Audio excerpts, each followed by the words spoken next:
नमस्कार, मैं मनीष। 16 जून 2026 आप सभी को याद ही होगा और उस दिन को लेकर आगे बहुत सारी बातें होंगी। कुछ मैंने कहा भी है और वैशाली जिलाधिकारी के अपराध और उनके घोटाले, उनकी अराजकता, उनकी गलत नीतियाँ, सभी को लेकर अब लंबी बातचीत होगी। पहले भी बात मैं रखता था, अब एक टारगेट करके जिलाधिकारी के सारे कुकर्मों को बाहर लाया जाएगा। वैसे जिलाधिकारी का कुकर्म छुपने वाला तो है नहीं, सभी लोग जानते हैं।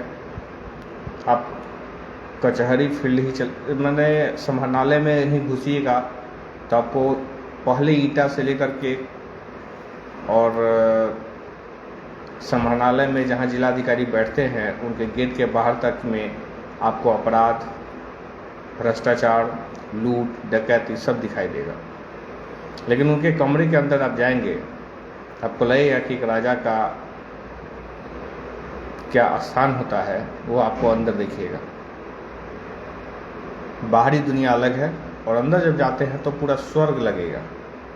जनता के पैसे से बना हुआ वो महल है जहाँ वो बैठती हैं, फ़ोटो खिंचवाते हैं। सारे रोज़ आप जो फ़ोटो देखते हैं तो आपको समझ में आता होगा। तो कहना यही है कि लगभग 1.5 महीने के बाद कल फाइनली कानूनी व्यवस्था में, क्योंकि भारत का कानूनी व्यवस्था उन लोगों के लिए है, जैसे जिलाधिकारी है, उन्होंने FIR दर्ज करा दिया तो आप भटकते रहिए, वो अय्याशी करेंगे। उनके भ्रष्टाचार पर किसी को कुछ भी दिखाई नहीं देता है। खैर, अब सबको दिखाई देगा और सत्ता में बैठे हुए लोगों को भी दिखाई देगा। आँख से अंधा नाम नैन सुख वाली स्थिति अब नहीं बनेगी।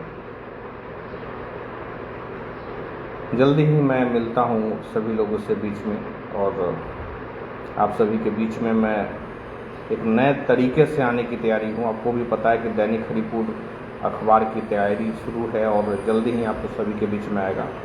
तिथि की घोषणा भी मैं जल्दी करूँगा और जल्दी ही प्रकाशन की भी तैयारी कर रहा हूँ। दमदार, शानदार तरीके से पत्रकारिता के सभी एथिक्स को पूरा करते हुए काम होगा। किसी भी तरीके से यह संभव नहीं होगा कि पत्रकारिता के एथिक्स को हम कमज़ोर कर दें। फिर मिलते हैं आप सभी से, लौटता हूँ मैं आप सभी के बीच में।